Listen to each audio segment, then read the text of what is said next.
Hey, you guys, and welcome to this week's edition of the Pantry Chat Food for Thought. I am Carolyn from Homesteading Family, and today I am here solo to talk about one of my favorite topics to talk about in the whole world, and that's herbalism. We're going to be talking about some simple herbal remedies that even a beginner herbalist can make in their own kitchen to be ready for all of the summer bumps and bruises and owies and sunburns and all the things that tend to happen around the house and around the homestead during the summer. So again, these are really simple projects that you can do. So if you're interested in herbalism but haven't quite waded in yet, these are some really great things to start with. We're going to be covering 3 must-have summer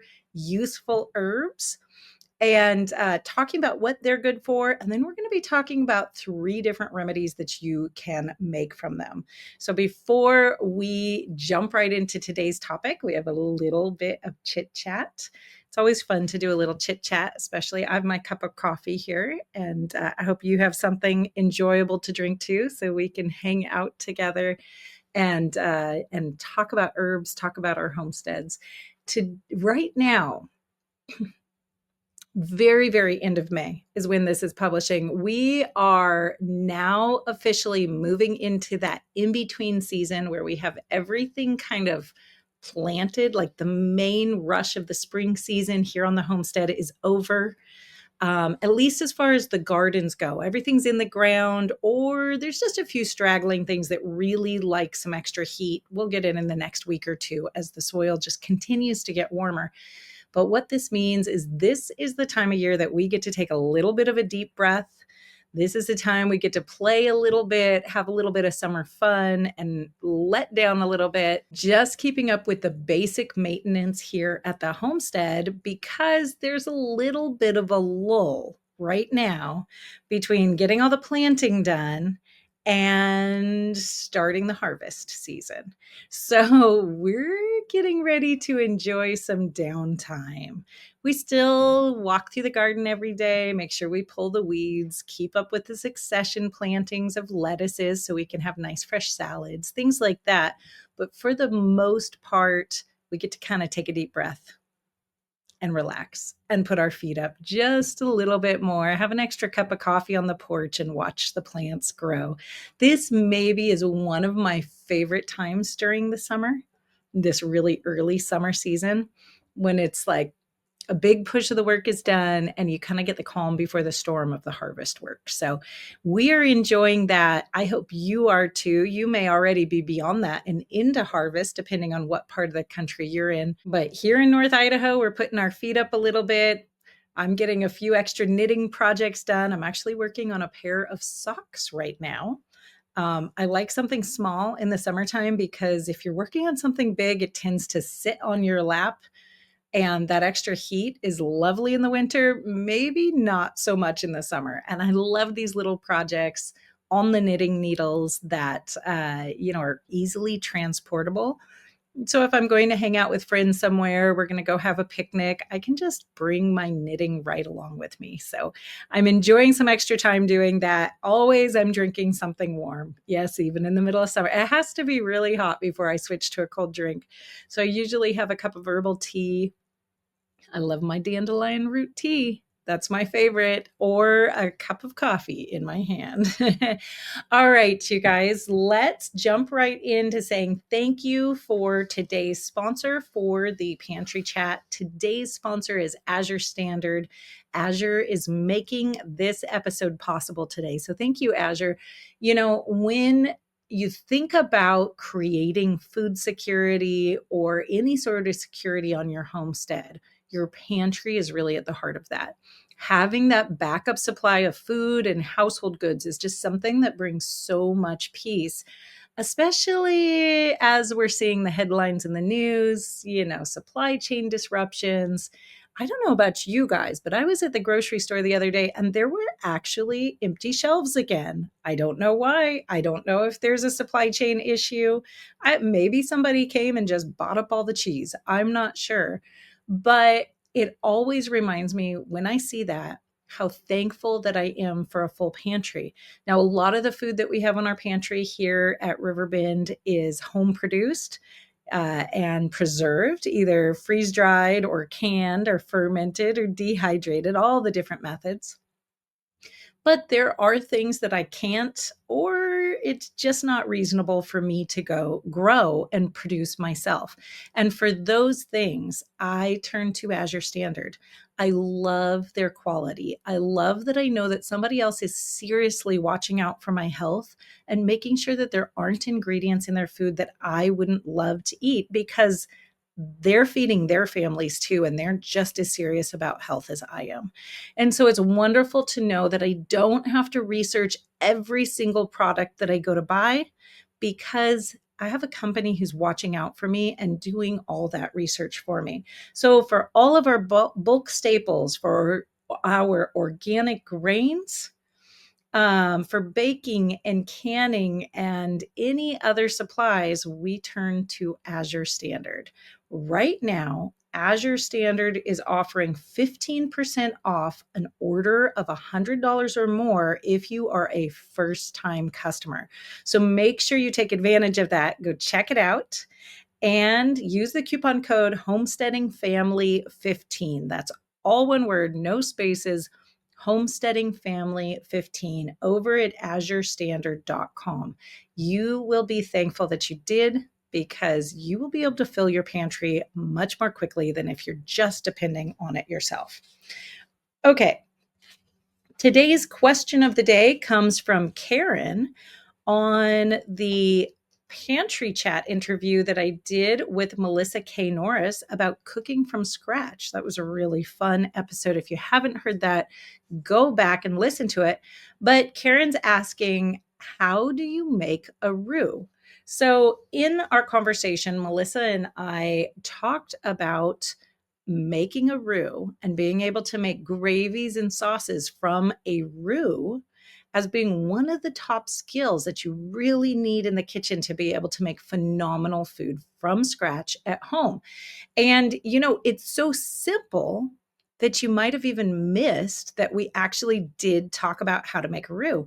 And what you do is you're going to take equal parts of a fat, some sort of a cooking fat. That can be butter, it can be lard, it can be a cooking oil, whatever it is you like to cook with. And equal parts to that of flour.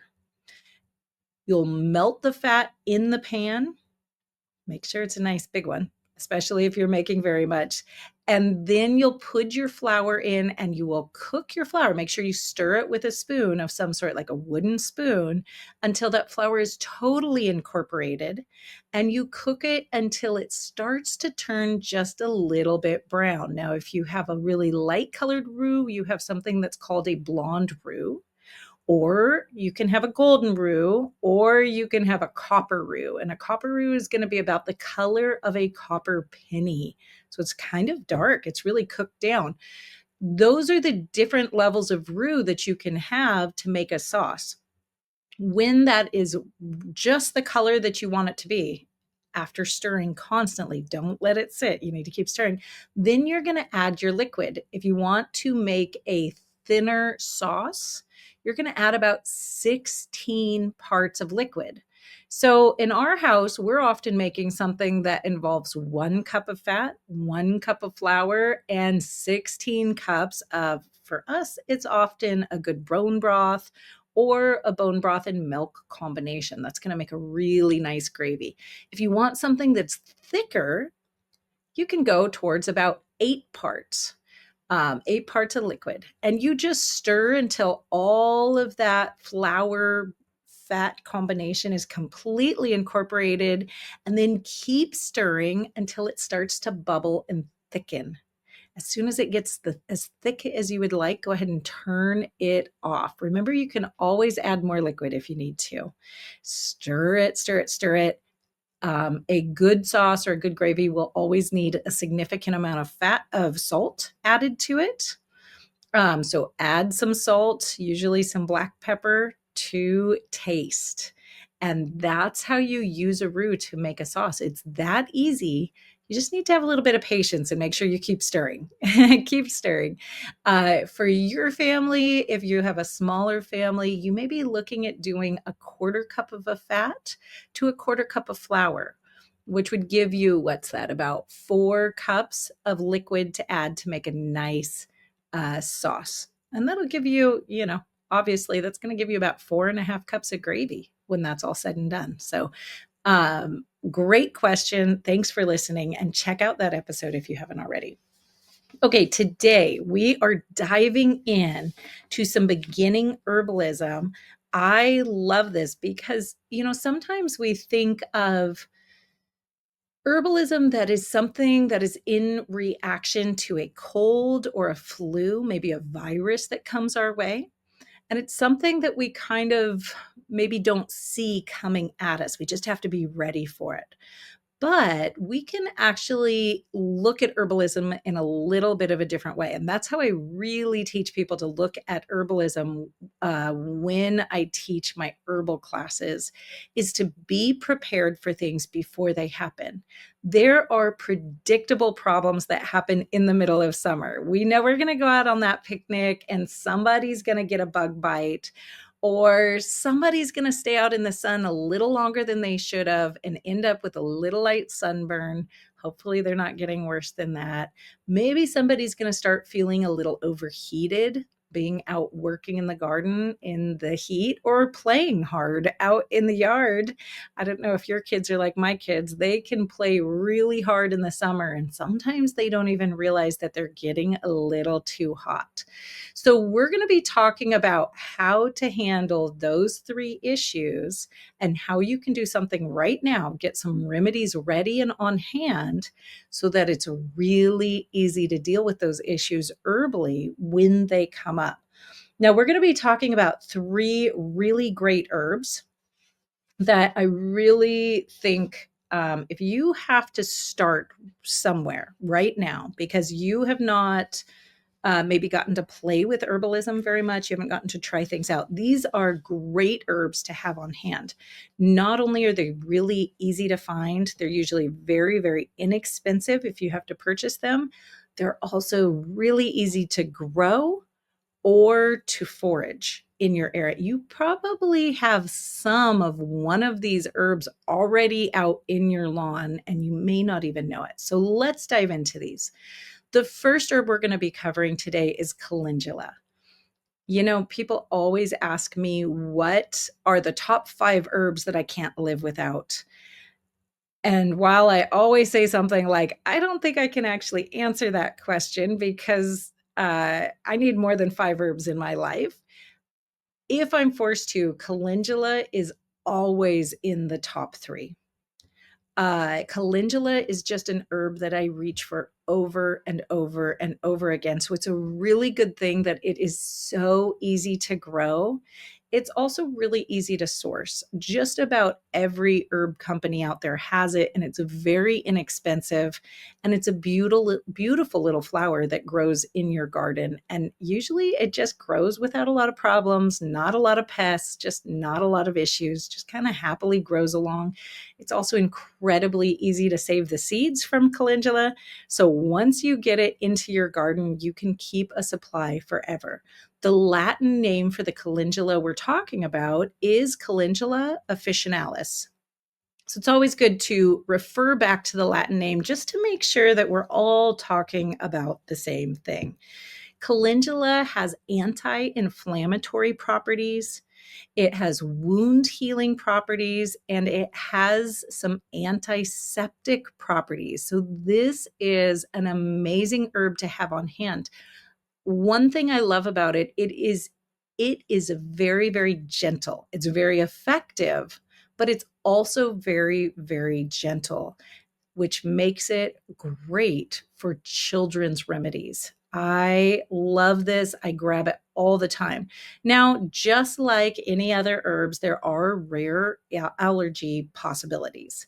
Not a lot of people are allergic to it, but if you have people who are sensitive to the Asteraceae family, like daisies and ragweed, different things like that, you'll want to make sure to be careful when using this herb and test it on a little bit of your skin first, just to make sure you don't have a reaction.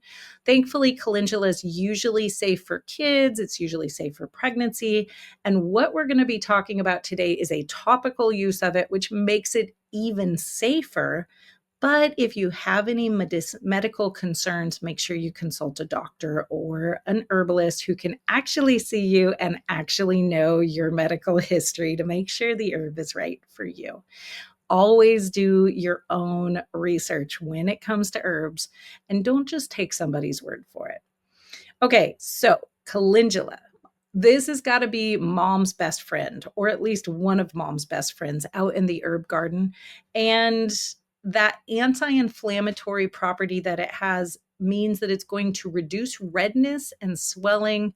It's perfect for sunburns, for rashes. It has these great wound healing properties, which means it helps to repair skin and any minor cuts, burns again, anything like that. And it's also going to help keep everything clean. So you can see why this is a great herb for moms, because it's kind of a fix all, reduce the inflammation, help heal the problem.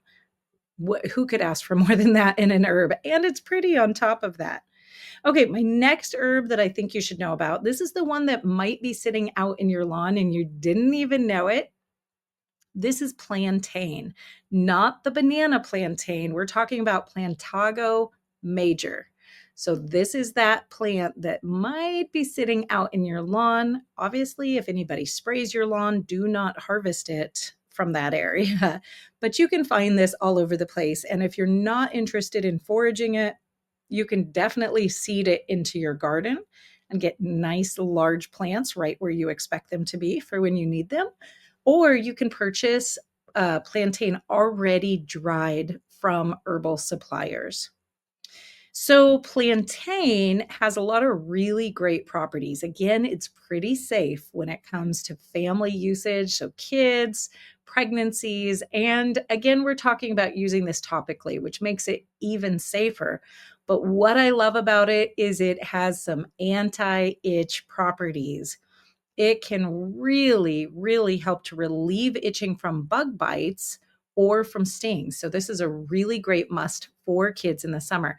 It does this by the drawing properties that it has. So, it helps to remove the toxins from the bug bite to begin with. This is also true of things like little splinters. I don't know about your kids. Mine run around barefoot all summer, and all summer long, I am pulling little splinters out of little feet, which means that I love having plantain to put on those splinters, especially the ones that I have a hard time getting out, and letting the plantain do the drawing work. But it's also anti-inflammatory, which means it's going to reduce the swelling and soothing the irritated skin, which is amazing when we're dealing with bug bites or those, other things like those splinters or rashes. It does all of that soothing. So, one of the things that I love about plantain is it's so safe, but it's also so recognizable from a different, any other herb that's out there, that this is the herb that my children learn about first. By the time they're about 5 years old, they are able to treat themselves with plantain. And oftentimes I don't even hear about little bumps and bruises and bug bites and stings and things like that, because the kids will just go get a leaf of plantain right out of the lawn. They'll chew it up and they'll put it right onto their owie. And that fixes it right there. Now, today we're going to make a little bit nicer preparation than just chewed up plantain cud.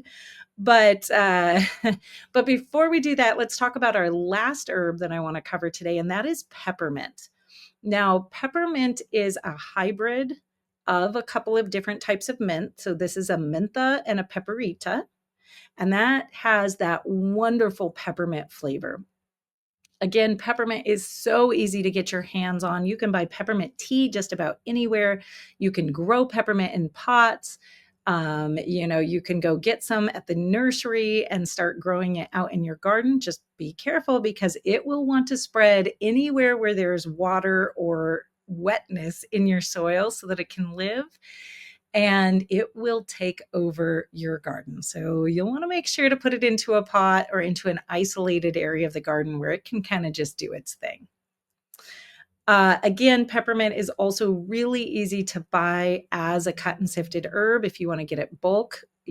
Go ahead. The same peppermint that you use for the summer topical recipes, you are going to use for your peppermint tea. So go ahead and get yourself a pound, get it into your tea rotation or your herb rotation where you'll just enjoy getting to use that great peppermint tea.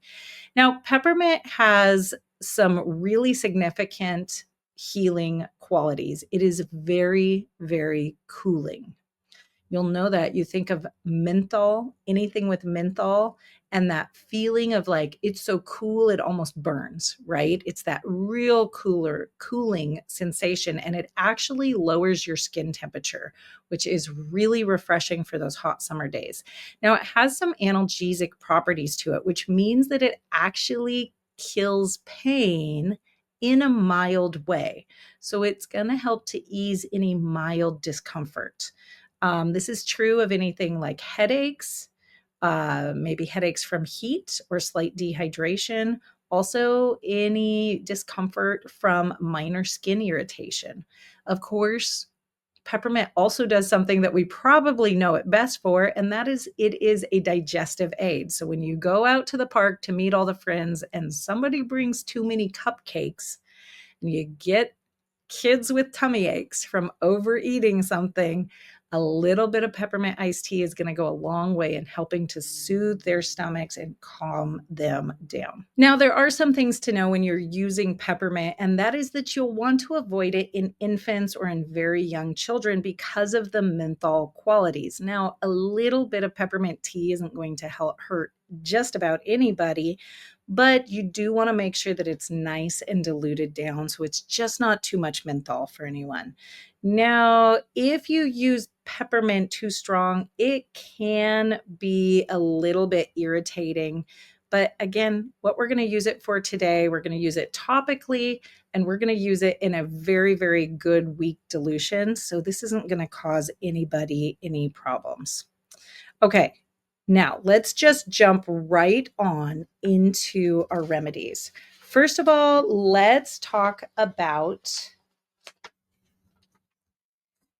our calendula sunburn salve. Now, salves are much easier to make than most people think. And if you have something like a small crock pot, you are in luck because it's going to be even easier. This is a really quick, easy project, but what you'll want to do is make sure that you have a good quality oil on hand. I like to use a really good olive oil. That's great for just about everything. It even has its own soothing and healing properties. You're going to want to have a little bit of beeswax. And my favorite form of beeswax for salves are the little beeswax pellets. Please make sure the beeswax you're using comes from the United States so you can be sure that it is actually pure beeswax. If you get the kind that is imported, there's less of a quality assurance that you're actually getting beeswax. And you do want beeswax. You don't really want paraffin or anything like that. So you'll need those two things. And then you're going to need your calendula. What you're going to do is you're going to start by making a calendula oil. Now, to do that, you're just going to take a jar. For my family, I like to make a lot of this. So I'm going to take a quart-sized jar and I'm going to fill it up about 2/3 of the way with calendula petals that are dry. You want to start with dry because water and oil does not mix well and you don't want to get any mold. So start with dry petals, whether you have to dry them yourselves or you buy them already dehydrated, that's fine too. But go ahead and fill a jar up about 2/3 of the way filled with these petals and then cover it completely with your oil. You're going to let this sit for about 3 to 4 weeks, shaking it, turning it around every day just to make sure that all of those calendula petals stay under the oil level. Then when you get to the end of about 4 weeks, you'll strain this mixture out to strain out those calendula petals. Now, this is as easy as going ahead and pouring this oil mixture through a little bit of cheesecloth and squeezing all that oil out. It's just as pulling the calendula petals out. Now, here comes the fun part. You get to actually make the salve. Now, making the salve is as easy as adding a little bit of beeswax into a heated herbal oil, which means the way this works out practically is you put your oil into a crock pot, turn it on low, heat it up just a little bit, add a little bit of beeswax pellets, let them melt, and then you can check the ratio to make sure you have enough of the pellets in there by pulling out a little bit of the mixture and putting it onto a cold plate, letting it harden, and see if you like the texture. If you want it a little bit softer, you need a little more oil. If you want it a little bit harder, you need a little bit more beeswax. Now, you can get really exacting with this and get exact ratio recipes.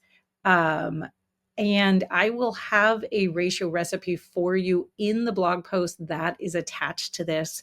But just know that in its heart, salves are as simple as this. They don't have to be any harder than that. You don't need to weigh things or make things exacting. Once you have the mixture that you like, you just go ahead and pour that into jars or tins and then let it cool, and it will set up and harden as it cools. And then, of course, what's the number one rule of homesteading? Label everything. So make sure you label exactly what it is. And you have a natural sunburn salve made out of calendula, and that is going to help so much. Now, remember that calendula has other great properties too. So you can definitely use this salve on little minor cuts or scrapes or stings or anything else, and it will also help. Now, let's talk about a plantain bug bite balm. A balm is the exact same thing as a salve. It's just usually made to be a little bit softer, which means a little bit less of that beeswax. So again, you're going to start by infusing your dried plantain into oil. Infuse that for about 4 weeks. You can see why we want to start this right now, right before we get into the heart of summer. Once that has infused for about 4 weeks, you use the exact same method as we just talked about in the calendula sunburn salve. Then you're going to go ahead and strain it off, and you'll use the exact same method to make your balm as you did the salve, which means you're just going to add a little bit of beeswax into your mix, let it melt, and then test it. And again, I will have exact recipes for you over in the blog post that is attached to this. So check out the show notes to get over to that blog post and get some downloadable and printable directions. Now, one thing I want to tell you about is if you're somebody who learns by really watching and you want to see somebody do this, I do have a complete class that walks you through making herbal oils and salves. And we talk about herbal medicinal salves. We talk about culinary flavored oils. We talk about cosmetic balms for your skin, including a fountain of youth balm that I love to use. We even talk about how to apply this for useful items around your house, like a wood cutting board butter and other useful things like that. So I'll put the link to that also in the show notes or over in the blog post so that you can check out that complete class if you're interested in that. Okay, so now let's talk about our third remedy. This is your peppermint cooling spray. I love this. And I love having a lemon addition to this. So again, peppermint has so many great cooling qualities that you'll want to be able to use this to cool down your children or yourself on those days where you get a little bit overheated. Now, today we're going to make a really simple version of this that doesn't require anything except for our herbs and some water. But you have to know that whenever we're using just water, it means that a remedy is not shelf stable. So this will need to be stored in the refrigerator and used within about 3 days. That's not a problem because it's so easy to make. Um, I think you're just going to love this. But do know that if you want it to last longer or be shelf stable, you can add 50% of the liquid in alcohol, like just a vodka that you have that you'd buy at the liquor store, whatever it is you grab, you do 50% in that, and that will make this shelf stable for you. So let's talk about how to make it. Today, we're going to be using our peppermint leaves. You can use fresh peppermint leaves or dried peppermint leaves. We're going to use a little bit of lemon peel. Now, this is optional, but I just think it makes it lovely and so refreshing. So just whenever you go to cut a lemon, maybe you're going to put it into your water, just peel the lemon off really quickly, set it on the counter, and it will dry within a couple hours usually. So you can keep that in a jar in your pantry so that it's ready to use whenever you want it. So all we're going to do is steep our peppermint in hot water, just like making a tea. That means that we're going to do about a tablespoon of a dried herb, both the peppermint and the lemon in together, 1 tablespoon total. And we're going to pour about 1 cup, meaning about 8 ounces of water, hot water, over those herbs. And we're going to let it steep for about 15-20 minutes. It'll be cooling down when it steeps, and that's all right. When you have that done, you'll go ahead and strain it out and just place that into a spray bottle. Let it sit in your fridge so it can cool down. And between the cooling power of that peppermint and the lemon peel and the cool temperatures from the refrigerator, a spray of this on the back of your neck, on your forehead, on your inner wrists when you're feeling a little bit overheated is going to cool you right down and be so incredibly rejuvenating. This is one that just feels like you're living in luxury. Now, again, if you want, you can fill that spray bottle halfway with this mixture and then top the rest of it with a little bit of vodka. That's going to make it a little less pepperminty, but it will definitely make it shelf stable and hang out a lot longer. And of course, the vodka will have a little bit of a cooling effect all by itself as it evaporates off your skin. So this is a great way to go. Make sure you enjoy it. Now, if you feel a little stuck and you're like, I don't know where to start with the peppermint spray. It's really quick. It's really easy. You don't have to let it sit for longer than about 20 minutes, 15, 20 minutes. And, you can make it up without a lot of fuss. You might already have all the ingredients on hand in your kitchen. While you're making your spray, enjoy a cup of peppermint iced tea and enjoy, you guys. And again, remember to check out that blog post. I'll have that in the show links for you, a link to it. That'll have your printable recipes and your link over to my herbal oils and salves class, where I teach you every single step of making your own herbal oils, both culinary and medicinal, and salves and balms and butters and all of the different great things that you'll need to make for your household so that you can get started as a family herbalist. All right, you guys, it's been great hanging out with you. Thank you so much, and I will see you soon. Goodbye.